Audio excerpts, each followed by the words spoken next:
안녕하세요 시청자 여러분, 대한민국 최고의 방송 스픽스 대표 프로그램 왁자지껄 오늘도 문 열었습니다. 네, 저는 오늘 진행을 맡은 이른바 사장이라고 하는, 임세은 식당도 사장인데 여기 또 사장을 맡았습니다. 네, 진행을 맡았습니다. 임세은입니다. 네, 아이고 열렬한 환호 끝에 자, 그래도 계신 분들 또 한번 소개를 안 드릴 수가 없죠. 네, 독도 경비대 출신인 김종욱 박사님. 많은 분들은 모르실 텐데요. 뭔가 좀 문제가 발생을 해서. 네, 제가 27에 네. 독도 경비대로 들어가서 29살에 제대를 했는데요. 1996년 딱 중간이었는데 그때가 일본이 독도를 침탈하려고 난리가 났던 시절이었어요. 그래서 그 당시에 독도 경비대원들이 원래는 11 서너 명이었는데 2배로 증원하면서 막 헬기가 들어가고 이랬던 시절에서 독도 경비대 레이더병으로 근무했던 김종욱입니다. 네, 아유 더 반갑습니다. 레이더병. 네. 레이더. 네, 이제 새신랑이 있죠? 네, 날로 얼굴이 좋아지고 계십니다. 아, 곧 새신랑. 깜짝 놀랐네. 곧 결혼하신 줄 새신랑. 알고. 곧 새신랑. 사실상 새신랑. 예. 신인규 변호사님 나오셨습니다. 예, 안녕하세요. 시대정신TV의 신인규 변호사입니다. 예, 지금은 스픽스 시대, 또 네. 임세은 시대. 네. 예, 축하드립니다. 예. 네, 바로 옆에서 그냥 듣고 계시는 예. 방금 헐레벌떡 들어오신 안진도 소장님입니다. 예. 김종욱 박사님이 목숨을 지킨 독도 경비대 온들이 목숨을 지킨 우리 독도 이 독도를 정식 국가 기념일로 제정해서 윤석열은 누구든 못 팔아먹게 만들고 기시당 누구든 넘볼 수 없게 전 국민에게 전 세계의 선포하자라는 캠페인을 전개하고 온 민생경제무소 안진걸입니다. 네. 임세은 식당 TV 자칭 홍보대사도 겸하고 있습니다. 네. 임세은 식당 TV 10만, 자칭. 스픽스 200만 가자. 임명은 안 네, 하시고. 아니 저 있을 때는 제 식당 얘기하는데 저 없을 때는 본인 TV만 얘기하겠습니다. 선택적으로. 네, 굳이 제가 있으면 굳이 예, 얘기하시고요. 그때 달라요. 네. 마음속에 임세은 식당 TV, 아. 수사 맛집 임세은 식당 TV가 있습니다. 네, 고맙습니다. 안 그래도 지금 독도 이야기하니까 기시다가 지금 있지 않습니까? 들어왔죠, 어제. 지금은 토요일, 이건 방송은 이제 토요일을 하니까. 그러니까 20일 남았어요, 기시다가요. 근데 네. 왜 들어와요? 왜? 와서 뭐 하겠다는 거지? 아마 그 네. 기씨가 시다바리 만나러 왔겠죠. 시다바리. 이 시다바리. 제가 볼 때 이거 되게 좀 논란이 많이 될 만한 사안이에요. 네. 그러니까 기시다의 개인적인 자기의 정치적인 영향력 확대, 네. 이제 출마를 못하기 때문에 마쿠에서 자기의 실력을 행사할 수 있을 만한 자기의 레가시, 그러니까 자기의 성과들을 갖다가 확인하는 작업을 하나 해야 될 측면이 있을 것 같고, 또 하나는 이제 내년이 이제 한일 수교 60주년이지 않습니까? 그렇다면 60주년에 맞게 지금까지 적어도 반컵 계속 받아왔잖아요. 네. 그걸 싹 모아가지고 확인을 해야 되겠죠. 그래야 내년 60년에 어떤 성과가 나온다면 그 성과는 기시다게 될 수밖에 없는 상황이고요. 그다음에 아까 보여주셨는데 독도 보여주셨는데 네. 제가 볼 때는 가장 중대한 지역이 지금 독도로 부각되고 있어요. 맞습니다. 한미일 협력에서 소위 군사적 거점은 독도일 수밖에 없습니다.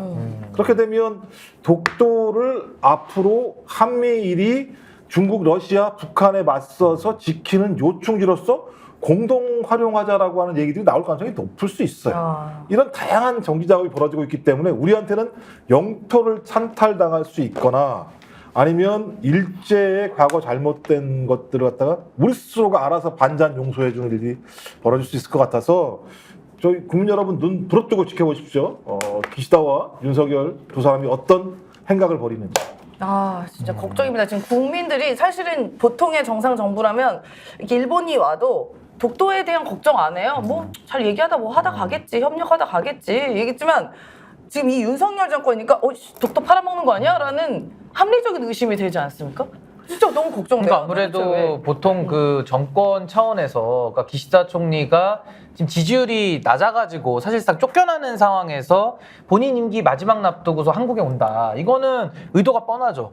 윤석열을 마지막까지 벗겨먹이자. 그렇죠. 벗겨먹자. 라는 의도로 지금 들어온다라고 볼 수밖에 없을 거고, 윤석열 대통령 지금 뭐 억울하다, 괴담이다, 뭐 계속 목청을 높이고 있지 않습니까? 근데 이건 사실은 윤석열 대통령이 자초한 면이 크다라고 저는 생각하는 게, 지금까지 광복절 기념사에서 역대 어느 정부도 보수 진보를 가리지 않고 일본에 대해서 원칙조차 땅조차 주권조차 말도 못하는 대통령은 없었습니다. 근데 윤석열 대통령은 최초로 일본에 대해서 거의 아무 말을 못하는 침묵하는 이제 이런 외교를 했기 때문에 그런 상황에서 뭐 독도 조형물 치우고 또 사도광산 등재시켜주고 뭐 지금까지 일본에게 우리가 다 퍼줬잖아요. 그렇죠. 마지막 남은 게 그럼 독도 아니냐? 그럼 내년에 아까 우리 김 박사님 말씀해주신 대로 한미일 이거를 협력해서 이제 동맹으로 격상을 시키려면 결국 독도 문제까지 해결을 해야게 가능한 거거든요. 그랬을 때 우리나라에게 오는 것은 사실상 피해밖에 없습니다. 그러니까 한미일 동맹이라는 것이 됐을 때 한국은 군사적으로 도움 얻는 것이 아니라 완벽한 피해만 본다. 근데 피해 보는 일을 윤석열 대통령이 지금 하고자 하는 거기 때문에 이것은 바로 친일 외교를 넘어서서 이제는 매국 외교에 진입한 거 아닌가 매우 심각하게 저도 보고 있습니다. 네. 그러니까 제가 굉장히 주목해서 볼게요. 사실 한일 정상회담 일본에 가서 했을 때 그때 우리 왁자지껄에서 일관되게 지적을 했어요. 일본 언론에서 강제징용 문제, 일본군 성노예 전쟁 범죄 문제, 독도 문제 다 이야기했다. 윤석열은 듣고 있었다. 근데 그때 용산 지무실에서 뭐라 그랬죠? 나서서 부인하지 않았습니다. 그렇죠. 그냥 확인도 시인도 안 하고 그렇게 넘어간 거잖아요. 그때 제가 얼마나 걱정했습니까? 한일 위안부 그 박근혜 때 잘못된 합의를 잘된 거라고 윤석열 우겼는데 윤석열이 술 먹으면서 가만히 듣고 있었다. 강제징용도 대법원에서 일본 전범기업들이 배상해라 했는데 그거 못하겠다 하니까 또 동의해줬다. 그리고 제일 걱정했던 게 독도는 일본 땅에 닿았는데 기시다 총리 입장을 이해합니다 하면서 술만 받아 먹었다. 그때 임세훈 소장은 제가 직접 이야기했던 게 제가 기억이 나요. 근데 자, 사실 퇴임을 앞두고 사실상 쫓겨나는 수상을 뭐하러 부릅니까? 우리가 얻을 건 없잖아요. 내각이 다 바뀌잖아요. 곧 총리도 바뀌고. 그냥 기시다가 마지막으로 자기한테 기시다 간 윤석열 만나가지고 그때 나랑 술 먹으면서 나한테 다 약속했던 거 어떻게 되는지 점검하러 온 거 아니냐.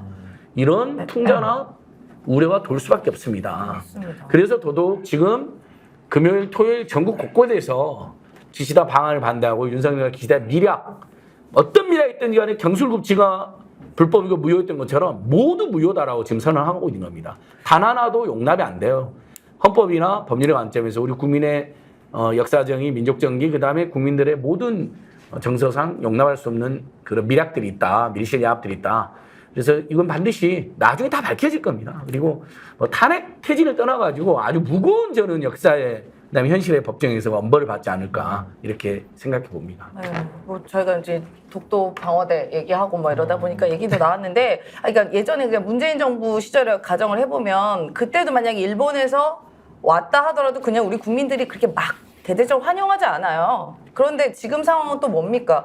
지금 뭐 그 일본에서 사실상 우리한테 굴욕적인 일을 많이 줬잖아요. 우리 한마디도 못하고 뭐 독도 방어 훈련 일제하지 말아라라고 그 일본 외무성에서 방위성. 이야기를 하고 네, 방위성에서 방위성이. 이야기를 하고 또 얼마 전에 그 유네스코 등재한 그 사도광산 그 기록물에 조선인은 뭐 미개하고 둔하고 뭐 지저분한다 불결하다 그랬지. 이런 게 나와 있는데 그런 걸 보고도 우리가 아무런 어필을 하지 않고 항의하지 않고 있는데 기시다가 와?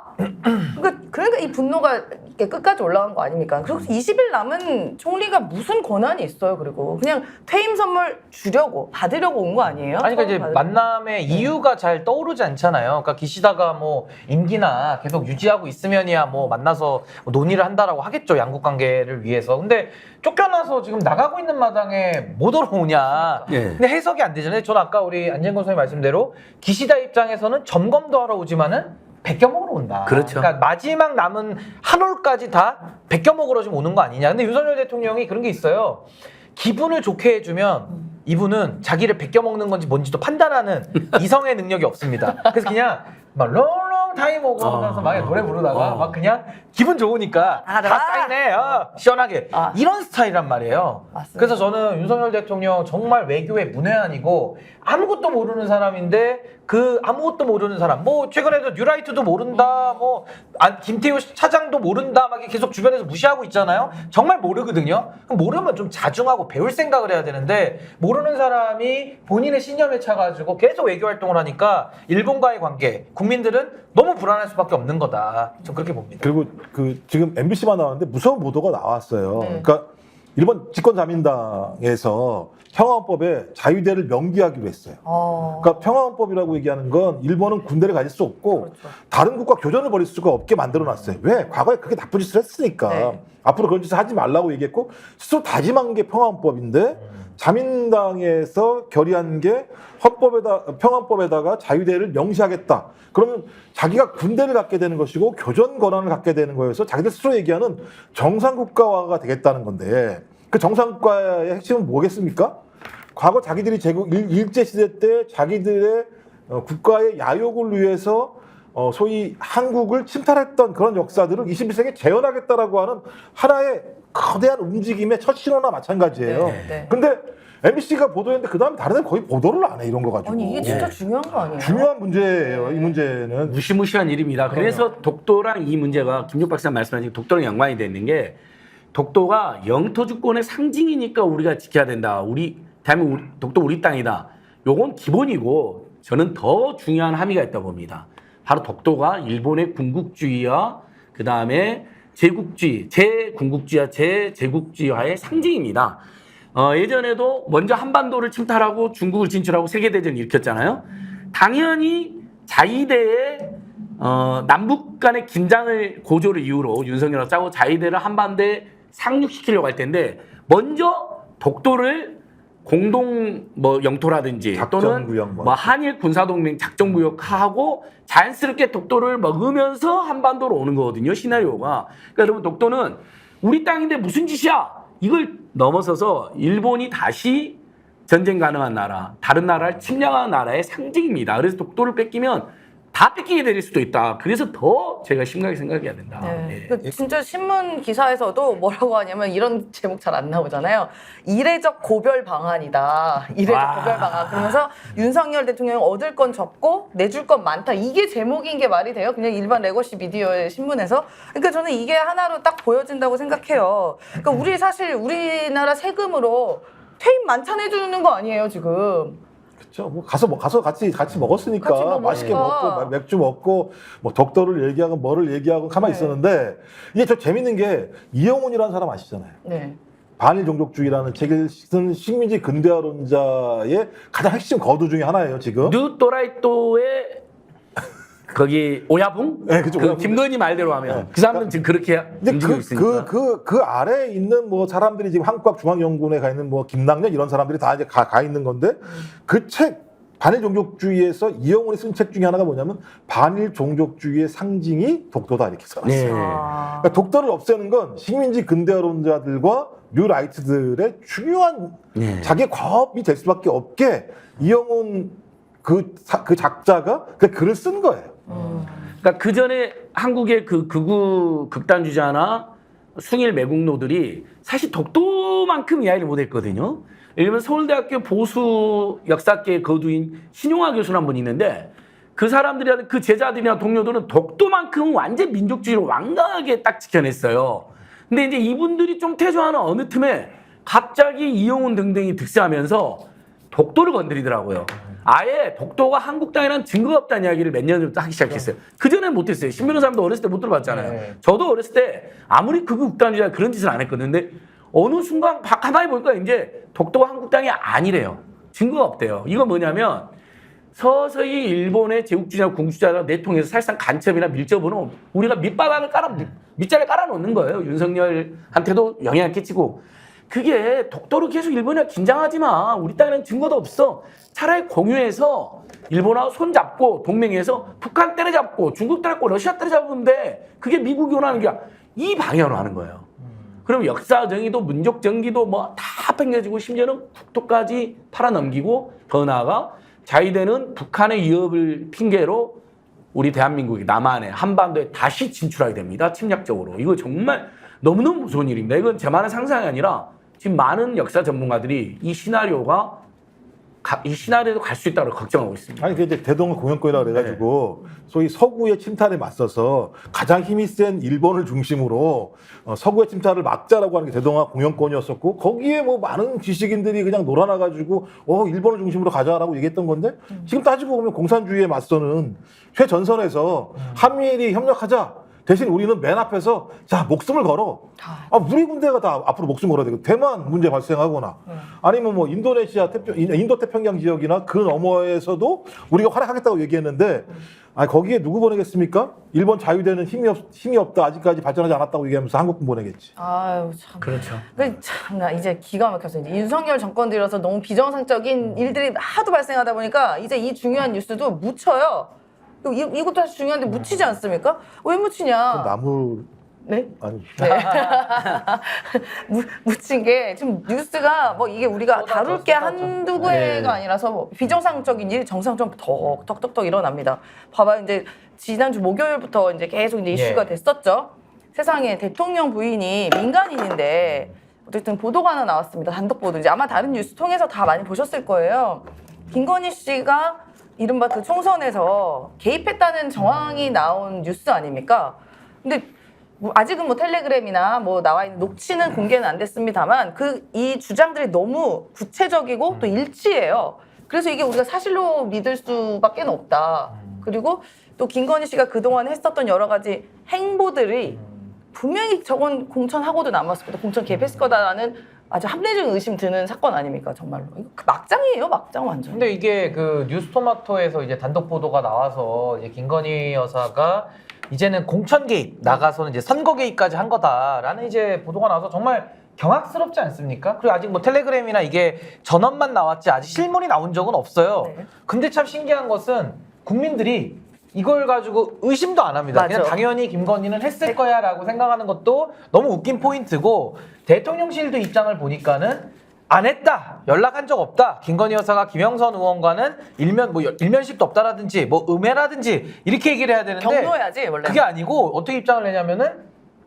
뭐 개입했지만 뭐 개입했다 하더라도 이루어진 게 있느냐? 뭐 이런 식으로 나와요. 컷오프된 거 아니냐. 그러니까 결과는 안 이루어지지 않느냐? 뭐 이런 식으로 나오더라고요. 공천은 당이다 하는 거 아니냐? 당연한 뭐 거다. 그런 식인데 저는 이거죠. 컷오프됐다. 그래요. 뭐 대화 내용이 있었다라는 걸 마치 전제한 듯한 입장을 내고 있으니까 참 그것도 재밌게 제가 봤는데 결과적으로 이게 공직선거법 230조 위반으로 처벌받아야 될 문제거든요. 네. 그러니까 결과적으로 어떤 선거 개입을 통해 가지고 구체적인 결과를 냈느냐 안 냈느냐가 중요한 게 아니라 뭐 명품백도 마찬가지입니다. 맞아요. 받는 순간 성립되는 거고 심지어 안 받고 약속만 해도 성립돼요. 이것도 똑같습니다. 공직선거법 위반도 개입을 한 것 자체가 범죄고 그 자체가 민주주의 파괴 범죄이기 때문에 대통령 권세를 등에 업고 이런 짓을 했다 그러면은 이건 이해 매수 유도죄 230조 공직선거법 위반으로 징역 5년에 처하는 아이고. 아주 센 범죄입니다. 아, 심각하죠. 센 대통령하고 범죄죠. 권력을 같이 행사했기 때문에 민간이지만 최순실이 처벌받았던 것처럼 뇌물죄도 될 수도 있고 직권남용죄 되잖아요. 그러니까 명품백 뇌물이라든지 무슨 신라 면세점이라든지 그렇죠. 고급 분제 받은 것은 뇌물죄가 되는 거고 민간인이어도 그다음에 공동으로 권력을 행사했기 때문에 직권남이 되는데 김영선 씨가요. 이게 재미있는 게 실제 김해로 가려고 그랬습니다. 근데 거기서 컷오프가 됐어요. 당시에 굉장히 뭐 탈당하려고 했고 분노하려고 했던 게 이게 매불쇼에서 신기 변호사님도 제가 만났는데 김용남 전 의원의 증언이에요. 그리고 장성철 평론가도 어쨌든 용산 그 정보원 중에 한 명이잖아요. 그 정보 전문가잖아요. 그런 소문이 파닥다잖아요. 이미 7시간 녹취록도 보면 내가 대통령이니까 우리 오빠를 만나. 이명수 씨 와서 우리 캠프 좀 다 바로 잡아줘. 1억 뭐, 준다고. 1억 줄게. 지금 완전히 엉망이야. 뭐 본인 이미 대통령이고 최재형 목사님 만나가지고 뭐 누구를 인사위원 금융위원 시켜라고? 알았어. 뭐 거기에다가 뭐 내가 대통령 되면 남북관계 챙길 거야. 아니 본인이 이미 대통령이에요. 얼마 전에 그 용산 집무실 사진도 윤석열은 안 나오고 김건희 사진만 올라가 있잖아요. 뭐 이런 상태에서 전 놀라울 것도 없고요. 제가 뉴스토마토 안팎을 취재를 했습니다. 오늘 왁자지껄을 위해서요. 뉴스토마토가 확실하게 왁자지껄에서 하신 겁니까? 네, 다른 데서도 저렇게 했습니다. 방송사 이름만 바꿔. 아니 저 바꿔치기인데. 왁자지껄을 위해서 하신 거죠? 왁자지껄과 매불쇼 두 군데를 위해서 했습니다. 고백하겠습니다. 결국 매불쇼였네. 그 뉴스토마토가 사이비 무속인이 관제이전에 개입했다고 보도해서 고발당하고 출입금지까지 당하고 있어요. 용산 집무실 최장기 지금. 그런 상태에서 이 보도를 했을 때 뉴스토마토가 목숨 걸고 하는 거거든요. 이건 저는 텔레그램이 합보됐다고 추정합니다. 추정. 예. 아, 뉴스토마토에서는 봤대잖아요. 본 사람 있다잖아요. 본 사람이 본 사람이 있는데 의원들이니까. 네. 그것만으로는 이 보도하기가 뉴스토마토가 쉽지가 않습니다. 가지고 있겠죠. 예, 옐로우 저널리즘도 아니고 뭐 그냥 이번에 보도하고 우리 다 감옥 가자도 아니고 그래서 저는 확실한 증거를 확보하지 않았을까 추정이 충분히 되고요. 그 다음에 정말 용산 지무실 반응이 절대로 그런 일이 없다가 아니고 컷오프 됐다. 아니 어쩌라고 시도를 했는데 김건희가 했는데 다 100% 될 수 없는 것도 있죠. 상황상 안 되는 게 있거든요. 그쪽이 더 센 사람. 왜냐하면 조혜진이가 그쪽으로 와버렸잖아요. 역시 현역 의원이 지역으로 옮겨서 그래서 여의치 않았을 수 있는 거잖아요. 근데 그것도 정당 내부의 경선에 개입한 중대한 범죄입니다. 아니 제가 예를 들게요. 내란죄 있잖아요. 내란죄. 내란죄도 꼭 내란 일으켜가지고 성공해야지만 처벌합니까? 그렇죠. 그냥 내란을 했다는 것 모의에도. 자체만 네. 모의랑 네. 예비 음모만 해도 바로 사형이거든요. 네. 그러니까 내란죄나 뇌물죄 같은 거랑 비교를 해봐도 이 민주주의 파괴 범죄에 있어서 꼭 그 결과가 안 일어났기 때문에 뭐 우리는 뭐 무관하다 이런 식으로 얘기할 수 있는 게 아니고 현직 대통령의 배우자가 5선 의원과 지역구에 대해서 상의를 하고 논의를 한 것 자체가 선거 개입이다. 네. 이게 뭡니까? 그러니까 다른 걸 떠나서 저기를 확인하면 돼요. 김웅 전 의원 얘기에 대해 합당한 답을 내놓으면 돼요. 일단 그게 사실이라 텔레그램이 있다면 선거법 위반은 확실하다. 뭐 아니고 이거 필요 없다. 개입한 건 사실이니까 말씀하신 아까 그 공직선거법 위반 230조 위반한 게 있잖아요. 그다음에 이런 얘기가 나오면 안에서 반발할 만도 한데 사람들이 다 그럴 만하다라고 수긍하더라. 다 인정하고 그러니까 이게 처음 나온 보도가 아니라 내부에서는 보도는 안 됐지만 다 알고 있었고 이거 전전긍긍했다. 그래서 야 드디어 올 게 왔구나. 이거 어떡하지라는 분위기다라고 하는 게 두 번째 얘기였고 아니 총선 때 내 주변에 다니던 놈들이 야 나 저 대통령 여사께서 공천 준다고 얘기했어라고 얘기했던 자가 진짜 공천을 받더라. 그래서 많은 사람들이 이게 뭐지라고 얘기했더라. 근데 이 고민들이 뉴스토마토 기사 한 방에 저래서 됐구나라고 확인이 되는 과정이잖아요. 맞아요. 이거 골 때리는 거죠. 그러니까 거죠. 야 이거 어떻게 이게 가능할 수가 있지? 어떻게 감히 대통령 부인이 선거에 개입할 수가 있지? 저놈들이 아마도 대통령 부인을 팔아가지고 이렇게 하고 다녔을 거라고 얘기했는데 아니네. 기사 보니까 이거 좀 사실인데 이거 김영선만 이랬을까? 맞아요. 아닌 것 같은데 야 그럼 다 까보자 이렇게 얘기했더니 갑자기 민주당 니들 왜 이렇게 정치 공세해? 민주당이 얘기했어요? 그러니까. 민주당이 얘기했냐고. 우리는 그러니까 자기들끼리 얘기한 거잖아. 총선 전후에서 이런 얘기가 사실 여의도에서 기자들 사이에서 돌았었어요. 근데 그때도 이런 반응이었어요. 김건희 씨가 뭐 어딘 개입 안 했겠냐. 뭐 총선도 당연히 개입했겠지. 이런 게 파다했습니다. 이런 게 참 슬픈 현실인 거예요. 그러니까 한번 이게 서로 대입을 한번 해봤어요. 우리 또 아프지 컷오프 당했으니까. 합시다 그 얘기는 좀. 아이고. 컷오프의 아픔은 또 해줘야 치유가 돼. 그렇지. 치유가 돼. 해줘야 나서요. 이런 유머가 살신 성인 유머예요. 예를 들어 내가 컷오프가 됐는데 애린다, 애려. 저의 컷오프가 만약에 뭐 지금 예시가 맞는지 모르겠습니다만 이재명 대표 사모님인 김혜경 여사가 만약에 뭐 막 이래서 저한테 전화해가지고 어디 지역 옮기고 가고 뭐 할래? 뭐 이렇게 해서 할래? 이거 뭐 자해 이래가지고. 방송인데 거의 만약에 그렇게 해서 내가 옮겼는데 컷오프 됐어. 이거 말이 안 되는 일인 거잖아요. 그러니까 예를 저한테 들면. 와서 보여준 건데 텔레그램. 이게 이거 말이 봐요. 돼? 김혜경 여사가 이럴 수 있어, 어떻게 이럴 나한테? 수가 있어 나한테 그다음에 컷오프. 어디 갈까 했더니 개혁신당으로 가봐 했더니 개혁신당 또 갔다는 거잖아요. 아니, 약간 좀 보여준 거 아니냐라는 지금 의혹이 의혹이 나오는 있죠. 거고 어차피 그 A 의원, B 의원이 나오는데 그 A, B 의원은 제가 아마 추론컨대는 국민의힘 안에 비윤석열, 그러니까 한동훈계 의원들이거나 아니면 김영선 의원이 컷오프 되면서 보수 쪽에서 아마 출마를 도모하지 않았겠어요? 막 갑자기 뭐 진보당을 가거나 뭐 이러진 않았을 거 아닙니까? 그렇다면 개혁신당은 후보를 구하는 입장이었기 때문에 아마 개혁신당에다가 가서 좀 보여줬을 가능성이 있다. 그럼 개혁신당은 의원이 3명밖에 안 되니까 그 중에 셋 중 2명 하나네. 누군지 머리에 딱 떠오르지 않습니까? 그냥 딱 2명. 떠오르네요. 그러니까 그분들일 것이다. 그러니까 둘 중에 하나다라는 것이고 한 명은 확인이 돼요. 이준석 의원이 본인이 얘기했잖아요. 제보를 받았다. 제보 중에 텔레그램이 있는지 없는지는 모르겠으나 그 내용을 알고 있는 사람은 이준석 의원은 알았다는 거잖아요. 텔레그램 빼고. 그럼 둘 중에 하나잖아요. 그렇죠. 근데 그 중에 누가 힘이 셀까요? 그 정도 얘기할 수 있는 사람이 누가 있어요?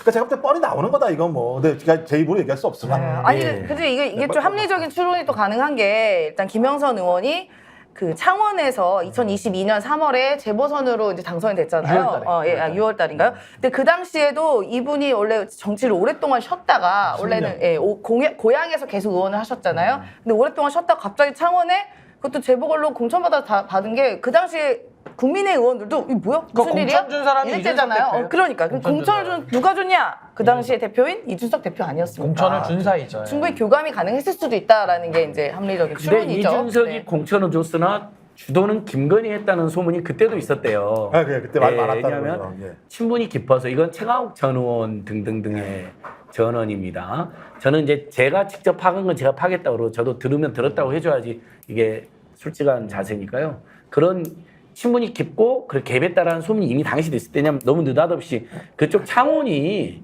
경남 쪽에서는 거의 정치 1번 직급이고 굉장히 뜨는 곳이거든요. 근데 김영선은 정말 잊혀진 존재였거든요. 그리고 의원이 돼서도 아무것도 의정 활동을 한 게 없대요. 수정물 수돗물 엄청 물고기 마셨잖아. 똥 먹고 아이고 똥물, 건강히 한 거 외에는 생각나는 게 없잖아요. 7번이나. 락스물. 예. 그래서 근데 저는 자 이렇게 봐야 돼요. 김건희 씨가 이미 총선 때 한동훈한테 집요하게 문자 보내잖아요. 사과할게 네가 해라면 할게. 근데 사실 이거잖아. 네가 해라면 할게 이놈아. 하기 싫은데 지난번에도 사과했더니 인기 뚝 떨어졌잖아. 지지율 떨어지고 그래도 네가 해라면 할게잖아. 그게 문자. 그때 이미 총선 때 깊숙이 해본 거라면 아니 그냥 사과 지가 하면 되잖아요. 근데 한동훈은 계속 특히 문자 보냈죠. 그 다음에 당대표 경선에 그 문자를 공개를 하잖아요. 그 누가 공개했어요? 그건 김건희 말고 공개할 수 없잖아요. 그렇죠. 한동훈이가 이렇게 싸가지가 없는 놈이다. 회심도 안 준 놈이다. 그리고 총선에 악의한 끼쳤다. 내가 사과한다고 했는데 사과를 살짝 이놈이 답을 안 했고 못했다. 이렇게 떠넘긴데 그거 누가 공개했어요? 그건 김건희 씨가 했잖아요. 당대표 공선에도 개입했거든요. 총선 때도 한동훈이한테 그런 식으로 막 압박하면서 사실은 사과하기 싫은데 네가 해라면 할게 이렇게 개입했거든요. 그런 사람이 뭐 저기 자기 친한 사람들 네. 비례 후보 중에도 김건희가 친한 사람들이 몇 명 있다는 소문도 돌지 않았습니까 당시에?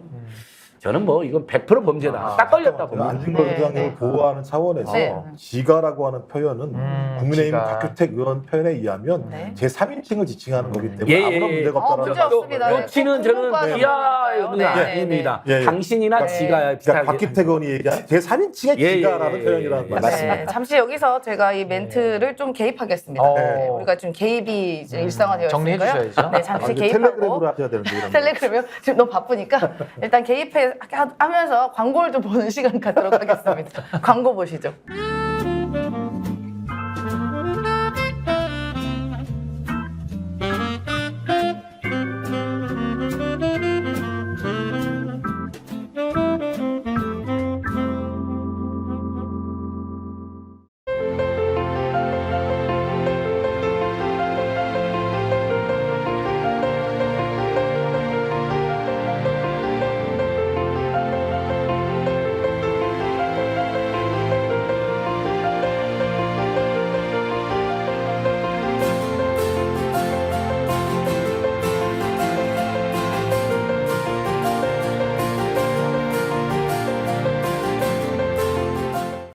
광화문 살롱 쿠키 세트입니다. 여기 지금 보이죠? 그 중에 일부인데요. 광화문 살롱 쿠키. 저희가 자주 먹고 있는 쿠키입니다. 수작업으로 제작하는 9가지 종류의 유기농 수제 쿠키 43개가 한 상자에 들어있습니다. 그래서 베스트셀러 쿠키답게 맛도 모양도 최고. 이 성분도 굉장히 좋아요. 유기농으로 만들어가지고요. 그래서 온 가족 간식으로 답례품으로도 최고입니다. 네. 그리고 이제 광화문 살롱 추석 스페셜 네. 전 쿠키 세트라는 게 있는데요. 전. 그러니까 전 우리가 이제 전부터 부침개, 먹는다 할 부침개. 때 그 모양의 이제 쿠키를 만든 건데 굴비 쿠키, 와, 애호박전 쿠키, 귀엽다. 맘 마들렌, 오. 새우튀김 쿠키, 막 침 넘어가요. 네. 표고전 쿠키 이렇게 이제 아마 구성이 될 건데 추석에 뭔가 특별한 선물을 찾고 계시는 분들께는 강력하게 추천합니다. 아, 예비 신부님 댁에 좀 드려도 되겠네요. 아 좋습니다. 전을 쿠키로. 네, 전 대신 예. 쿠키로. 우리 너무 맛있어 보이는데 고기 한 점 먹어도 되나요? 네, 잠깐만 아우. 잠시만요. 야, 드시기 이게- 전에. 이거 진짜 드시기 너무 전에. 이게 이제 지금 드디어 왔습니다. 격성화하는데요. 와. 제가 2달을 싸웠습니다. 맞아요. 진짜. 이거 맨날 눈으로만 보여주냐. 사람 장난치냐. 올려달라고 제가 얘기했더니 야 드디어 올라왔어요. 그리고 제가 이거 하기 전에 좀 먹어봤는데 아 이거 맛있어. 진짜 맛있어. 야. 이게 이름이 경성한우죠. 네. 자 추석 대전 선물이 있답니다. 청정자연 경북에서 키운 최상 품질의 한우라는데요. 최상 품질 한우 맞긴 맞는 것 같아요. 오. 다양한 선물 세트도 있다 그럽니다. 전화번호가 1522-0487이고요. 스픽스 스토어에서 구매도 가능하다고 하니까 세 가지 다요. 역시 네, 싸워야 네. 됩니다. 두 달을 싸우니까 고기를 먹네. 야, 이거 투쟁이야, 경성한우. 네. 그럼요. 투쟁. 싸워야. 네. 그 저기 윤석열 정부도 싸우면 네. 끝내 엎어집니다. 맞습니다. 야, 진짜 우리가 또 이런 한우를 예술인데, 먹고 맛이. 또 예술이에요, 투쟁에 또 힘을 보태야 되지 않겠습니까? 너무 진짜 맛있다, 맛있습니다. 너무 맛있다. 맛있다, 이게 너무. 제가 사실 큰 이가 안 좋아서 이게 크면 못 먹거든요. 근데 부드러워가지고 큰 것도 엄청 잘 씹혀. 아, 소주 있었어야 되는데. 소주가 되게 소주가 아니라 가는 길, 이거. 가는 길. 저는 말없이 그냥 고기만 먹고 있습니다. 너무 맛있습니다. 경성한우입니다. 아, 이거 고맙습니다. 야, 또 맛있게 먹겠습니다. 아니 이거 입에서 살살살살 녹아요 고기가. 씹지도 않았는데 그냥 이렇게 싹 너무 넘어갑니다. 에이, 좀 이것도 추석 선물로. 씹기는 했잖아요, 그래도. 아, 그 넘어갑니다. 씹기 전에 넘어갑니다, 동시에. 말하지 마 그냥 드세요. 너무 맛있어요. 한 점이라도 더 먹어야 돼. 한 점. 아, 와, 맞습니다. 드디어 추석 먹는군요. 명절 선물 세트는 스픽스 스토어인데 그 중에서도 경성한우 맛있습니다. 네. 스픽스 스토어에서 아까 말씀드린 쿠키 세트, 그다음에 그 부침개 모양 쿠키 세트, 전 쿠키. 그다음에 이 경성 한우까지 모두 다 구입이 가능합니다, 여러분. 한번 들어가서 확인해 보시면 좋을 것 같습니다. 네.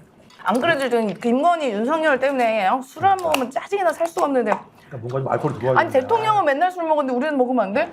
그날 어떻게 갔대 응급실에? 술 먹을 시간인데? 끝나고 먹었겠죠. 아, 응급실 잘 들어가겠구만. 뭐 이제 문제 없겠어. 한잔 할까? 그 웃겼다면서요. 그러니까 응급실은 뭐 평일에 많습니까? 주말에 많습니까? 물어봐가지고 거기 사람들이 뭐 하자는 거야? 뭘 알고 온 거야? 여기 갔다가 당연히 주말 이런 데 많겠죠. 병원 가까운 데 없으면 주말에 많이 가고 예, 그러는 명절 때 거니까. 많은 것처럼요. 그리고 응급실 직접 들어가면 안 된 겁니다. 그럼요. 응급실이 마비가 되잖아요. 그 사람 의전 때문에 얼마나 난리가 났겠어요. 아니 그걸로 본인이 거짓말한 게 들통난 거잖아요. 그렇죠. 현장 가보십시오. 한 번도 뭐 안 현장에 아무런 일도 없었습니다. 했는데 실제로 JTBC 보도에 의하면 한 4개월인가 5개월 동안 병원 한 번도 안 갔었고. 아 근데 그 현장 가야 합니까? 보고만 제대로 올라가면 본인이 다 파악할 수 있는 거예요. 오히려 응급실 가가지고 괜히 거기 환자들 뭐 의사분들 그 안 그래도 바쁜데 걸리적거리잖아요, 솔직히. 방해가 그러느니 됐지, 방해. 방해되지. 그러느니 차라리 보고를 제대로 받고 내가 대책할 수 있는 거 하고 그리고 본인이 사실상 이 문제의 근원 아닙니까? 그거에 대해서 성찰하고 어떻게 바꿀 것인가 생각하는 게 빠르지. 가서 뭐 하는데? 그건 바라지 마세요. 괜히 열만 아니, 받지. 그건 바라지 말라니까. 뭐 성찰하고 바라지 마. 받고 이런 건 바라지 마. 아직까지 희망이 윤석열 사전에 성찰은 없어요. 성찰이 없는 사람입니다. 평생을 그냥 자기 멋대로 살았기 때문에 성찰 반성 이런 거는 할 줄 모르는 사람입니다. 성찬은 있겠지. 진수성찬. 그렇죠. 예. 술상. 술상. 예, 진수성찬 그런 건 술상. 있겠죠. 아, 오늘 있어서 술상이 이것 때문에. 아, 이따 끝나고 어떻게 한잔 찌그려. 고기 먹으니까 이게 또 참, 예. 비도 오고 참 날이 요즘 지역 그렇네. 경제 내수는 최악인데 예, 가급적이면 식당에 가서 좀 저렴하게라도 한 잔씩 하셔야 됩니다. 네. 아, 그러니까 그 저기 기업 카페 같은 거 좀 나오면 네. 사람들이 동네에 있는 분들하고 같이 가서 당연히 쓰게 되죠. 지역에다 예. 쓰고 그러면 그 지역에 계신 자영업자분들 같은 경우도 그걸 가지고 좀 힘도 내고 그렇죠. 한 3개월 정도 좀 새롭게 좀 전기도 마련하고 또 경제도 이제 쏟아놨을 이럴 텐데 지금 통화량 계속 줄어들고 있는 상황이거든요. 맞아요. 경제가 안 좋아질 수밖에 없는 상황인데 자기 또 저기 뭐 옮긴다고 뭐 저 퇴임 후에 사죠. 경호비로. 경호 시설비 에라. 2배나 예산 올리고 아니 뭐 140억인가 하더라고요. 140억인가 하고 근데 그 전에 이제 문재인 대통령이나 박근혜 대통령 같은 경우는 70억 미만이었어요. 근데 이제 거의 2배에 달하는 건데 뭐 말로는 게 수도권이었고 뭐 이렇게 얘기하는데요. 저는 여기서 또 그러니까 우리가 난 이런 생각 갖는 것 자체가 굉장히 이게 좀 마음이 안타까운 게 대통령 혹시 이 140억이 2배인 거는 또 어디 업체 하나 껴가지고 또 슈킹하는 거 아니야? 또 베껴 먹어 또. 응, 어디 또 무슨 있잖아요. 이제 양평 땅도 그랬고 그다음에 수의 계약으로 슈킹해서. 그렇죠. 또 그다음에 그렇죠. 관저도 예전에 수의 그럴 수도 계약해서 뭐 업체 안 되는 업체에 가서 뭐 있었고 뭐 그다음에 코반 컨텐츠 관련된 분도 있었고 그래서 나 자꾸 이런 생각이 드는 게 이제 내가 지금 흑화되고 있는 건가? 근데 저는 이 부분은 제가 조금 변론을 좀 해보려고 네, 그래요. 네. 그러니까 저도 동의할 수는 없지만 왜 이렇게 2배를 썼을까? 제가 곰곰이 생각을 해봤어요. 그 대통령 입장에서 네. 보니까 답을 알겠더라고. 어떤 거? 그게 뭐냐면 윤석열 대통령이 그래도 퇴임하면 또 이제 자연인으로 돌아갈 거 아니겠습니까? 그럼 아무래도 주로 교류를 하는 사람들이 검찰 출신 인사들이 많을 거예요. 검사들. 후배 검사들도 놀러 올 거고. 네. 그러면 이번에 김건희 조사받을 때 그 얘기를 했잖아요. 검사들은 테러리스트라고. 아. 그러니까 테러리스트들이 많이 방지해야 올 되는구나. 거니까 아. 테러를 막으려면은 한 2배 이상 비용이 좀 필요할 수 있다. 그렇게밖에 해석이 안 돼. 휴대폰을 온격 폭탄 조종해서 터뜨릴 수 있으니까. 터뜨릴 수 있으니까 폭탄 그렇지. 터뜨릴 수 있으니까 예. 온격 차단 장치 같은 장치도 거 사야 되고 예. 또 워낙 그 국민 여론이 안 좋잖아요. 네. 시위하고 뭐 이런 그렇지. 분들 경호도 많으니까. 그래서 저는 2배 올리는 거 아닌가. 아니 뭐 그러니 농담처럼 하는 얘기지만 굳이 그렇게 불안하게 사느니 그냥 안전한 곳 있지 않습니까? 국가가 무상급식에 보호해주는 아 거기 테러리스트 못 국가가 들어가지. 보호해주는 곳. 그렇지. 거기 아무나 못 들어가잖아. 그 밥도 국가가 해줘요. 보호해주는 밥도 해줘. 그러니까. 네, 밥도 해줘. 거기가 국립 청계산 수련원이라고요. 예, 청계산 자락에 무상급식도 해주고요. 예. 경비가 철저히 경비를 해줘요. 그렇죠. 네, 아무나 못 테러리스트 갑니다. 절대 예, 못 못 만나요. 들어와요. 거기 아무나 못 들어가요. 진짜. 그렇죠. 근데 임세훈 소장 말씀하신 게 저는 합리적인 근거가 있다고 생각하는 게 이명박 때 사저 자기 사저 앞에 경호동을 짓잖아요. 근데 사저는 20억이 들고 경호동은 10억이 들거든요. 그것을 각각 구입을 해야 돼요. 그러면 국가 예산에 10억만 들어가잖아요. 근데 그걸 합쳐갖고 30억 두 개를 합쳐서 30억으로 삽니다. 그래서 국가 보고 20억 내라 그러고 본인이 10억만 내다 걸린 게 그 유명한 내곡동 불법 사저 사건입니다.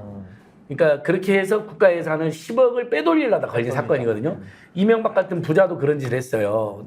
윤석열, 김건희, 최은순도 부자잖아요. 근데 있는 놈들이 다 한단 말 있잖아요. 장고도 조정. 예, 충분히 그럴 수 있어요. 장고도 아니, 근데 이미 이게- 확인되는 게 관저도가 요번에 감사하면서 감사했는데 네. 다 위법이라고 다 나왔잖아요. 불법. 대부분 다. 그러니까 이 현직에 있으면서도 그렇게 하는데 네. 퇴임하고 갈 때 얼마나 다 빼가려고 하겠어요. 싹 다 빼가려고 하는 걸 누가 뭐라고 얘기해도. 그러니까 거기에 이건 뭐 드레스룸, 사우나, 그다음에 무슨 그 비엔날레 있었던 무슨 정자 이런 고급 것까지 정자. 싹 다 가져가려는 신부 아닌가? 그러니까 그래서 뭐 미등기 해놨다는 얘기도 있고요. 근데 아니 저도 자꾸 이렇게 악마화가 돼 있는 게 너무 싫은데. 그러니까 예전에 저희 양평고속도로 관련해서 그 양평을 여러 번 갔었을 때도 내가 항상 장난처럼 그 말 했었거든요. 이 도로 희귀한 게 여기 땅 딱 보니까 형질이 사저 딱 들어가기 좋고 경호동 딱 들어가기 좋다. 그러니까 도로 희귀해가지고 강남 왔다 갔다 하기 좋게 하려는 거 아니야? 이렇게 말했었는데 설마 그건 아니겠죠?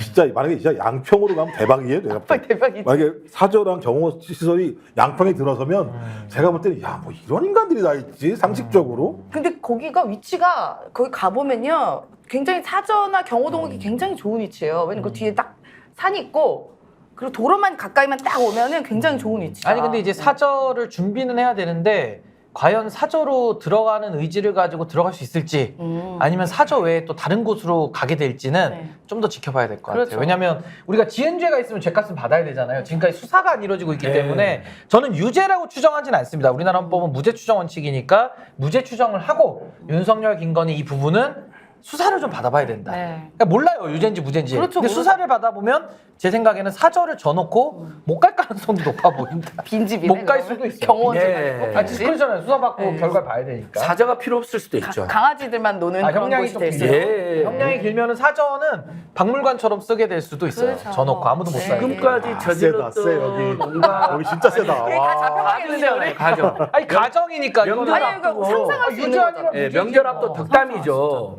지금까지 문제됐던 거 이채양 명주 사건부터 다 그 유죄라고 만약에 가정을 하면요 철저히 수사를 받아서 사저 갈 일이 없죠. 예, 사저는 이제 사회에 기부하시면 될 것 같아요.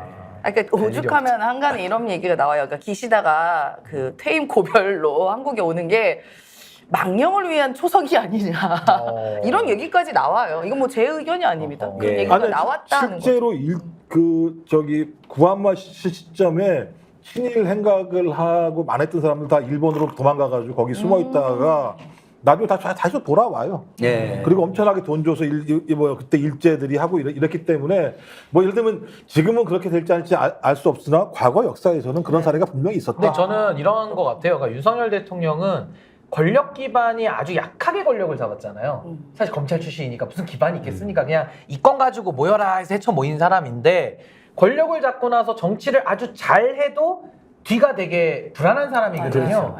근데 권력을 잡고 제일 못했어요. 전 솔직히 비유하자면 조선시대 연산군만도 못한 것 같아요. 제가 볼 때. 네. 솔직히. 역사로 봤을 때 최악. 연산군이잖아. 네. 근데 거기다 못한 것 같은데 이렇게 되면 어떻게 되느냐?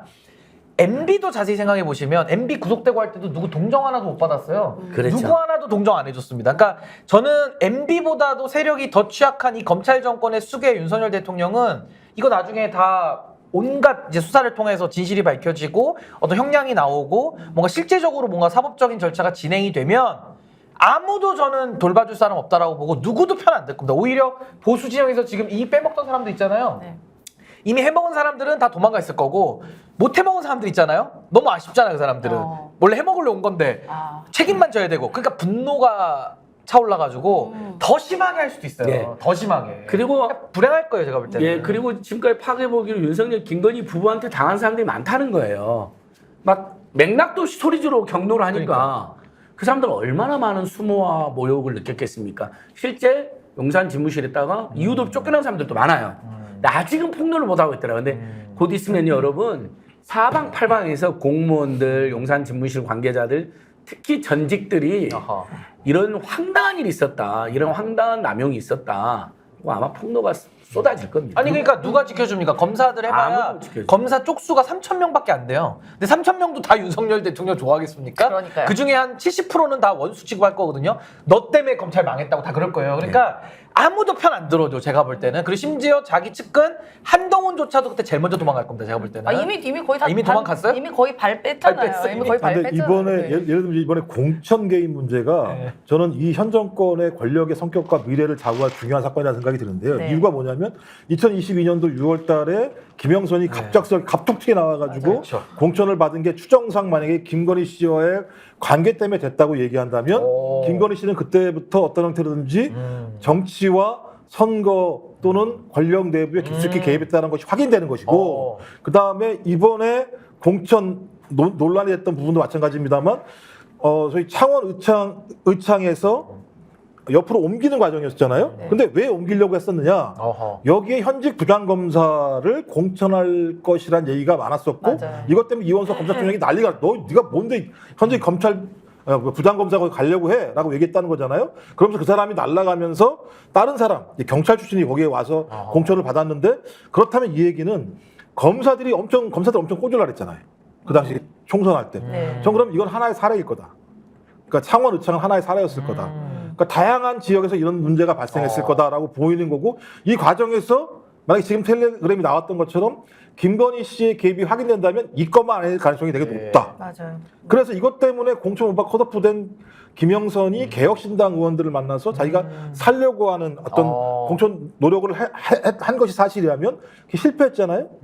그래서 지금 예를 들면 이 논란이 벌어지는 건데 네. 이 논란이 벌어지는 과정에서 이걸 누가 예를 들면 토마토에다 줬을까?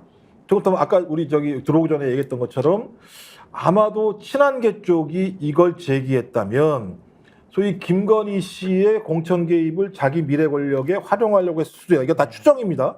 추정입니다. 그리고 이준석의 무슨 선의의 조언 아하. 또 마찬가지입니다만 이건 만약에 한동훈이 몰락하게 되면 그 자리로 들어가기 위한 돌아가는 다리를 만들려고 했던 오랜 작업들이 지금 계속 진행되고 있다. 그렇기 때문에 이 사건 하나만 가지고도 권력의 성격과 앞으로 벌어질 미래의 국민의힘의 전쟁이 눈에 보이기 때문에 이건 정확히 저희가 수사를 통해서 밝혀내야만 하는 사건이 아니 근데 저는 이준석 지금 이제 의원이죠. 대표를 네. 했고 이분이 국민의힘 대표할 때 김영선 의원 보궐선거 공천 줬거든요. 맞아요. 그 몇 명 되지도 않는데 그 중에 한 명을 준 거예요. 사실상 김영선 의원은 정치적 생명이 끊어졌다라고 봐도 무방했는데 다시 복권시켜준 사람이 이준석 당시 대표란 말입니다. 그렇다면 이분은 그때부터의 진실을 알고 있는 사람이에요. 그때도 만약 김건희 여사가 개입해서 준 게 맞다면 그때도 왜냐면 이번에도 개입했다 그러면은 그때 개입 안 했겠습니까? 그렇죠. 그러면 이준석 의원은 진실을 아는 사람이면 본인이 윤석열 대통령 만든 거에 대해서 국민들이 이렇게 피해를 받고 있잖아요. 그러면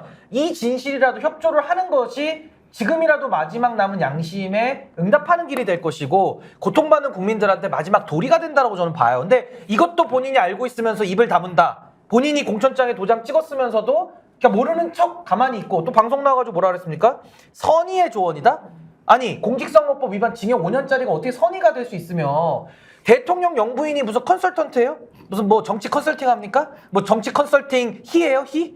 컨설팅 히? 신일 수도 있어. 아니 오선 의원한테 영부인이 아무리 진 석사님하고 그 진 교수님하고 전화하는 사이라고 해도 뭐 평론을 좀 알 수는 있어요. 그래도 그거 가지고서 오선 의원한테 지역구 일로 가라 절로 가라 개입을 합니까? 그러니까 이거는 선의의 조언이라는 표현 자체가 이준석 의원은 김건희와 다시 한번 원팀 선언을 하는 거 아니냐, 재결합 선언. 내지는 뭔가 이렇게 김건희 여사 쪽 권력에 눈치를 보는 거 아니냐. 그렇다면 눈치를 왜 볼까요? 결국에는 국힘에 돌아가는 거 첫 번째, 또 두 번째는 선거법이 지금 10월 달에 공소시효, 이제 이게 10월 달까지 시효가 6개월이거든요. 그러니까 10월 10일 날 만료가 되니까 경찰에서는 불송치했지만 마지막 공안 검찰에서 그렇죠. 이걸 가지고 마지막에 기계적 균형을 맞춰서 이준석 기소 이래버리면 끝나는 거거든요. 그러니까 자기 보신을 위해서 김건희의 이런 망동까지도 선의의 조언이라는 말로 포장하는 거 아닌가. 그럼 하나만 더 덧붙이면 이준석 의원은 늘상 김건희 의혹에 대해서는 꼬리를 내립니다. 예를 들면 디올백 수수 사건에 대해서도 이거 특검 사안 아니다 이렇게 얘기를 해요. 아니 뇌물을 받아먹은 혐의가 나도 특검 사안 아니다. 그러면 권익위 우리가 비판했지만 거의 권익위 수준의 인식 아닙니까? 예. 그러니까 정말 저는 정권을 만들고 본인이 성공한 당대표라는 영광을 얻었고 그 다음에 쫓겨났잖아요. 영광을 얻은 게 먼저고 쫓겨난 게 다음이에요. 그럼 영광을 얻었을 때 어떻게 권리만을 승계하고 채무는 승계 안 하겠다라는 이런 좀 얄팍한 생각을 하겠습니까? 그러니까 전 진실을 알면 밝힐 것이고 만약에 진실을 모르고 본인이 입을 다물겠다 그러면 방송 나와서 이렇게 선의의 조언이란 말을 하면 안 되는 거다. 저 그렇게 생각합니다. 양두구역으로 쫓겨나는데 지금 양두구육을 하고 있어요. 그렇죠. 몇 번째냐고 이게 지금 몇 번째. 아니, 그럼 언제까지 속아야 돼요? 그러니까 이게 참 재미있는 게 그 당시 총선 기간 내내 심지어 투표까지 안 갈 정도로 김건희 씨가 잠복했었어요. 그래서 그 당시 디올백 문제가 불거졌기 때문에 단 한 번도 얼굴 비치지 않고 언론에도 안 나오고 투표도 도둑 투표를 하러 가는 사건이 있었었는데 그 뒷 이면에는 뒤에서 다 이렇게 뭔가 만들고 있었던 거 아닙니까? 얼마나 기가 막혀요. 근데 그때도 그런 얘기가 있었어요. 김건희 씨가 이렇게 조용히 있을 사람이 아닌데 뭔가 뒤에서 뭔가 그렇죠. 하고 있을 텐데 이런 게 국민의 정서라는 거예요. 그러니까 실제로 이 김영선 씨뿐만 아니라 이게 뭐 다른 것들이 만약에 더 있고 하다면 뒤에서 이렇게 조각 본인이 이렇게 막 설계하고 있었던 거 아닙니까? 근데 어떻게 대통령이 해도 매우 심각한 범죄 행위를 김건희 씨가 사인이 민간인이 그걸 조각조각하고 실제로 시도를 했다는 게 이게 얼마나 기가 막혀요. 그러면 당무에 대해서도 본인이 이렇게 관여한 것 같은 느낌이 보여지고 하면 대통령 관련된 일은 얼마나 쉽겠어요. 옆에 있는데 이거 해 저거 해 뭐 해 다 할 수 있겠죠. 옆에가 아니고 아래에 있는. 아 그렇죠. 예. 아 네네. 김건희가 위에 있잖아요.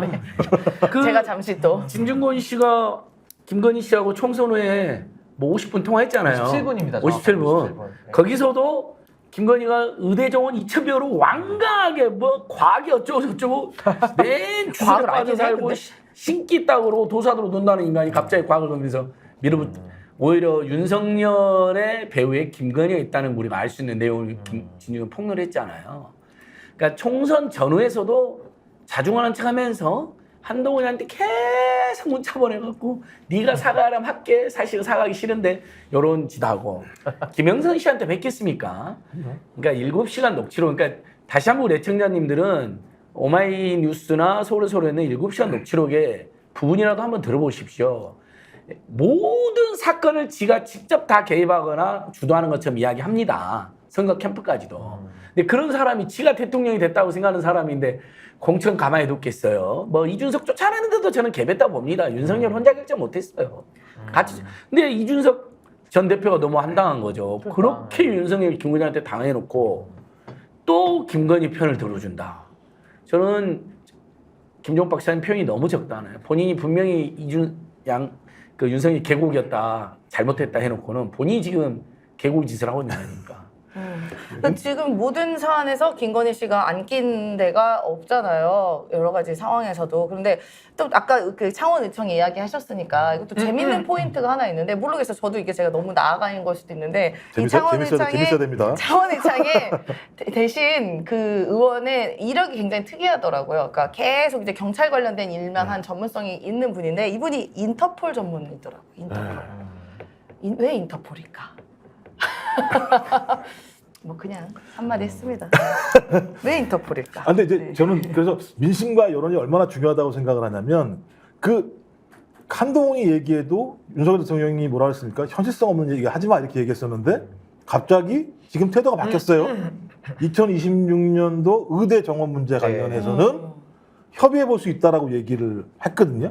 그러니까 제가 볼 때 이제 안 것 같아요. 야, 이거 잘못하면 권력이 무너지겠구나. 왜냐하면 갤럽 이번 주 조사 나온 거 보면 의료 대란 문제가 가장 부정적 평가에 가장 높이 올라가 있는 상황인 거죠. 그러니까 야, 이놈의 정권은 국민 생명도 알로 보네 이렇게 생각을 했던 측면들이 있는 건데 재밌는 여론조사가요. 시사인하고 갤럽에서 여론조사를 했는데 저희 몰랐는데 2020년도에 역대 현직 대통령 신뢰도 최저치를 기록했대요. 윤석열 대통령이 2022년도에 그때 지금 얼마 안 됐어요. 이번에 갱신했대요. 또 갱신을 해서 그때는 3.62점이었는데 이번에 조사는 2.82점이라고 역대 최저래요. 근데 더 재밌는 건 이게 0점에서 10점까지 주는 건데요. 국민 10명 중에 4명이 빵점을 줬대요. 대통령 신뢰도에 대해서. 전 제가 볼 때 이게 이제 무너지는 징후라고 생각하는 거예요. 아니 근데 요거 아까 그 창원 의창 얘기 제가 이거 하나만 더 해드리고 싶은 게 지금 김건희 여사 개입했는지 여부가 권력의 개입 여부가 핵심 아닙니까? 그렇죠. 여기 김영선 의원 현직 의원을 김해로 뺐어요. 네. 그리고 이제 잘 안 되니까 지금 요렇게까지 사단이 난 건데 이때가 아까 그 정치검사 출신 그 검찰총장까지도 문제 삼았던 그 검사가 바로 김상민 당시 검사입니다. 예. 이분이 이 권력이 개입했다고 볼 수밖에 없는 게 2024년 8월 30일자 기사인데 이분이 지금 어디로 가 있는 줄 아세요? 어디 공기업 모르시죠? 가셨나요? 아니요. 국정원장의 법률특보로 갔어요. 예. 맞다. 없는 자리를 만들어서 갔어요. 그러면 보십시오. 의창에서 어떻게 보면 그 선수들 조율을 한 거죠. 김상민 주저앉히면서 법률특보 자리 보내주고 김영선은 저쪽으로 보내고 이걸 누군가가 판을 짰다라는 겁니다. 그 경찰 그분이 오고. 그러니까 이 조직적인 흐름에 결국 이번 사안에는 김건희가 중심적인 역할을 했다. 그 대통령은 자기 결제해가지고 없는 자리 또 만들어서 채워주고. 그렇죠. 그러니까 이게 지금 이 정치 개입이라는 정도 자체가 너무 조직적이고 너무 심각한 거예요 지금. 예. 그 민생 특보도 하나 만들었잖아요. 그거 비대에서 주기환. 떨어진 분. 그렇죠. 주기환. 거기 똑같은 그 거죠. 이번에 또 이번 공기업 어디 가셨어요? 유암코 갔죠. 네. 유암코 연봉이 연봉 3억? 3억짜리. 그래서 잘 논다, 잘 겁니까, 논다. 이게 그 지금. 김영선 좋은 행보도 잘 봐야 되는데요. 당시 완전히 열받아서 뭐 탈당한 애 많아요 난리 폈잖아요. 아마 공기업 사장 쪽으로 이렇게 달래했나 봐요. 근데 지금 컷오프 됐거나 자발적으로 그때 당시 그 불출마 선언한 사람들 일본 홍문표 전 의원 같은 경우도 농수산유통공사 사장으로 갔거든요. 다 갔어요. 하태경도 갔죠. 뭐 장재훈은 무슨 대학 뭐 석장 교수 뭐 된다는 이야기 했어요. 근데 김영선 의원이 기사를 찾으니까 안 나와요. 그래서 제가 제보 받은 건 뭐냐면 어디 공기업 사장으로 가기로 했는데 안 해주니까 열받아 있다는 거예요. 근데 그래서 측근들도 이렇게 흘렸을 수 있다는 거예요. 뉴스토마토 쪽에 제보를.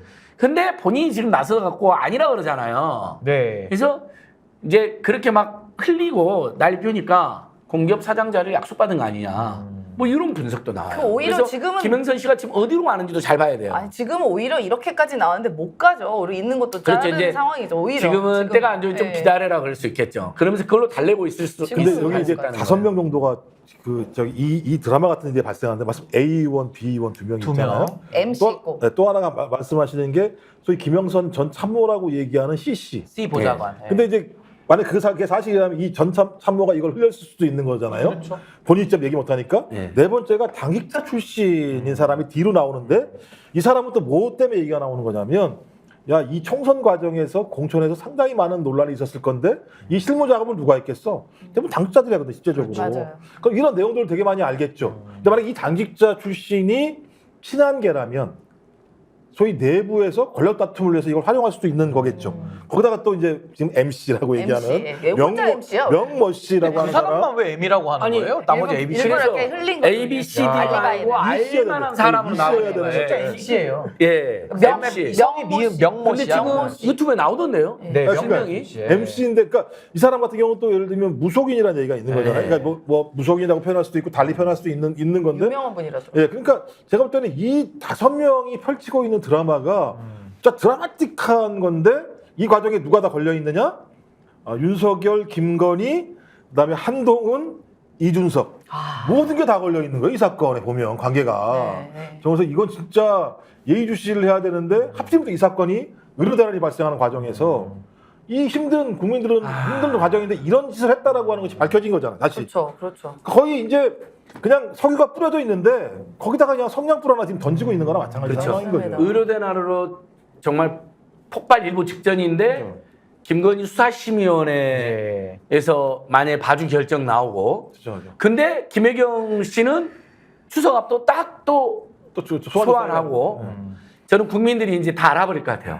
야 정말 징그러운 놈들이다. 징글징글하다. 예, 그냥 야당과 여기- 비판 세력들은 잡아 죽이고 많은 가락한 거죠. 여기 네. 기사에 제가 정확하게 보면 MC에 대해서 얘기가 나오는데 기사에 이제 인용합니다. 네. MC는 김영선 의원을 도왔다는 거예요. 네. 아까 김영선 의원, 이준석 대표가 공천 줬다 그랬죠. 공천 준, 네. 여기 보면 또 뭐라 나오냐. MC는 창원을 기반으로 경남은 물론 중앙에도 알려진 인물인데 이분이 누구랑 가깝냐면 김종인 전 국민의힘 비대위원장을 비롯해서 함성득 경기대 정치전문대학원장 등과도 가까운 사이로 전해졌다. 그럼 김종인, 김영선, 공천 준 사람은 이준석. 그렇고. 이게 뭔가 이렇게 함성득. 연결이 되잖아요. 이게. 함성득은 연결 안 되세요? 함성득은 그때 그 여야 함성득은, 영수회담 네, 했을 때 비선이죠. 뒤에서 한 그러니까, 문 대통령의 김건희, 뭔가 김종인, 이준석, 김영선, MC. 야 이게 뭔가 이렇게 연결된 게 묘하지 않습니까 야, 이게? 근데 이 아, 과정에서 묘해, 사실 진짜. 이번 총선에서 사실상 대표 비대위원장이었던 한동훈 지금의 대표가 이런 압박이나 이런 게 있으면은 모를 수가 없었고 실제로 김건희 씨가 문자를 여러 번 텔레그램 줬잖아요. 그럼 이제 뭔가를 많이 알고 있지 않겠어요? 근데 지금 조용합니다. 한마디를 안 해요. 지금 조용한 게 낫죠. 네. 내가 그걸 나중에 내가 이걸 막았어. 그렇죠. 자, 김건희 공을 씨 하려고? 이런 사람들이 들어와서 검사들 박으려고 하는 걸 내가 막았어. 그 김영선 컷오프 시켰어 이렇게 되는 그러다 거죠. 시켰어. 그러니까 한동훈 입장에서는 나쁠 거 편이가 없어요, 나 이게. 이렇게 얘기하면서 복권하려고 하는 거고 이준석은 짱 보고 있다가 저거 날라가면 무혈 입성하려고 하는 거고. 그렇죠. 그러니까 제가 볼 때 웃긴 거죠. 이 지금 난국이 이 어려운 난국이라면 어떤 어떤 문제를 풀 생각을 해야 되는데 문제를 풀 생각을 안 하고 자기 이익에 따라서 사건들을 갖다가 자기 마음대로 양도국처럼 얘기하고 있는 상황이니까 네. 국민들이 불안한 거죠. 그러니까 제가 한동훈이 저도 한 말씀 드리면 그래서 저는 국민의힘 사람들 있잖아요. 이준석 의원 포함입니다. 왜냐 국민의힘을 지향하니까 이 국민의힘 사람들은 정권 재창출 얘기하지 마세요. 왜냐하면 이미 창출한 정권도 운용도 못하는 사람들이 무슨 낯짝과 염치 가지고 정권을 재창출하겠다고 하는 거예요. 이거는 정말 국민들 앞에 있을 수 없는 일을 지금 하고 있는 거기 때문에 아직도 정신 못 차렸고 이런 상황에서 재창출, 정권 재창출 얘기하는 것 자체가 국민들께 상처고 굉장한 불쾌감을 준다. 책임을 져야죠. 아니 이준석 의원까지 포함해서 뭐 하고 있는 거예요 이게 지금? 어차피 뭐 지금까지 하는 일련의 일들 봤을 때 정권 재창출할 일은 없어 보입니다. 아니, 하면 안 되는 게 그렇게 되는 돼서도 거죠. 안 될 것이고요. 우리가 또 시민들이 아마 막지 않을까 생각이 국민의 듭니다. 44%가 신뢰도 빵을 줬다니까. 아니 길 가는 분들 웬만한 사람들 다 잡아보면 윤석열 다 싫어하는 거예요. 그냥 다 웬만한 분들, 웬만한 지지율이 분들. 23%, 네. 어제 23% 나왔죠. 근데 그 그래서. 지지율 3%도 항상 제가 하는 이야기지만 평균을 내잖아요. 세대별, 지역별. 네. 그래서 실제 지지율은 또 10대 입장에서 40대는 세부 분석해 보니까 10%대라고 나온 보도도 있더라고요. 그리고 실제로도 그렇고요. 아마 40대는 8%인가? 네, 그러니까 아니 그래서 그런 40대. 얘기잖아요. 아니 23%가 어떻게 나와? 주변에 한 명도 없네 이런 얘기잖아요. 10명 모이면 한 명 정도가 지지한다는 이야기인데 9명이 욕하면 한 명도 가만히 있습니다. 그러니까 주변에 아무도 없다고 사람들이 느끼는 거예요. 그러니까 우리가 그러니까 그 특정 지역의 특정 세대 예. 이렇게 일부 빼고는 그냥 대다수가 싫어한다. 이 정권이 있으면 안 된다. 전 국민이 싫어한다. 전 싫어한다 국민이. 생각하고 되고 아까 40대 8%요? 8% 정도냐 어떤 정도냐면 독도는 일본 땅입니까? 하면 네 하는 비율이 이 정도 되는 거예요. 그러니까 그냥 막 대답하는 거예요. 그러니까 저는 그냥 국민 대다수가 이 정권을 용서하지 않고 있다. 싫어한다. 매우 부정적이다. 라는 게 이제 결론입니다. 조국 혁신당 현수막이 우리 스피스 앞에 걸려 있는데 추석 선물은 탄핵달입니다라고 되어 있더라고. 탄핵달. 네, 탄핵달. 추석 선물이 다리를 되면 좋겠네요. 네. 하야라든 탄핵을 하든. 세빙선의 역할을 잘 해주시기를 기대하고요. 네, 저희 벌써 이제 1시간이 훌쩍 넘었는데요. 네, 8%가 아니고 9%예요. 9%입니까? 네, 1%. 확인해야 되니까 확인해야 되니까 괜히. 저희는 틀리면 안 됩니다. 합니다. 네, 팩트 체크. 네, 어쨌든 한 자릿수. 네. 8이나 9나 뭐. 네, 뭐 비슷하죠. 아, 어제 이제 곧, 제가 1% 내리려고 하는 노력. 아이고. 네, 하여튼 뭐 이제 추석이죠. 이제 조만간 추석인데요. 이제 날이 좀 선선해졌습니다. 이제 기시다도 오고 했는데요. 저는 이제 부탁드리고 싶은 게 있어요. 또 기시다와 또 그 경쟁력, 아니 그 지지도 꼴등 깐부 아닙니까? 누가 서로 꼴등 하나 맨날 이렇게 앞뒤로 다투고 있는 그 깐부 기시다와 함께 기시다의 결정을 함께 했으면 좋겠다는 생각이 들어요. 기시다는 그래도 자각은 있는 거잖아요. 자각은. 내가 인기였구나. 더 있으면 안 되겠구나. 그만둬야지. 라는 자각도 있는데 우리 윤석열 대통령께서도 기시다랑 만나시면서 그런 자각을 좀 가졌으면 좋겠다라는 생각이 듭니다. 네, 가을이 왔고요. 추석도 왔습니다. 이 정권의 시간도 곧 다가오지 않을까. 네, 이 정권이 어떻게 되는 시간도 다가오지 않을까. 근데 모든 게 달이 차면 네, 다 기우는 기울죠. 거예요. 이게 네. 다 권력이라는 게 화무 11홍이고 그 짧은 권력을 국민들을 위해서 잘 써도 참 아까운 시간인데 이걸 갖다가 완전히 본인들만을 위해서 나라를 난장판을 만들었기 때문에 반드시 여기에 대해서는 역사적, 정치적, 법률적 책임을 완전히 끝까지 물어야 된다. 저는 그렇게 생각합니다. 네, 맞습니다. 네, 어쨌든 뭐 이제 그날이 멀지 않는 것처럼 느껴져. 자꾸 일이 이렇게 터지는 거 보면요. 그래서 저희도 이제 그 힘 빼지 마시고, 그러니까 힘 너무 잃지 마시고, 그날을 위해서 여러분들도 마음으로 또 혹은 행동으로 열심히 투쟁 하시기 바랍니다. 저희 투쟁 고기 쟁취했잖아요. 그 투쟁하면 그날을 쟁취하실 수 있습니다. 두 달을 싸웠습니다. 경선은 2달을 싸웠습니다. 네. 이걸 먹기 위해서. 예. 와, 오늘 광고가도 클 것 같아요. 너무 맛있었어요. 오늘 특별히 또 저희가 고기와 함께 했습니다. 네, 여러분 오늘 시청해 주셔서 대단히 감사드리고요. 네, 주말도 행복하게 보내시기 바랍니다. 고맙습니다. 감사합니다. 감사합니다. 아니, 왜 아직도 3년간 같은 통신사 인터넷 계속 쓰고 계세요? 인터넷 가입 시 48만원 통신 변경 시 추가 혜택이 주어집니다. 인터넷 비교원 통해 인터넷 가입하고 지인에게 홍보해주세요. 지금 네이버에 인터넷 비교원 검색 후 3초만에 변경 행복 비교해보세요. 인터넷 비교원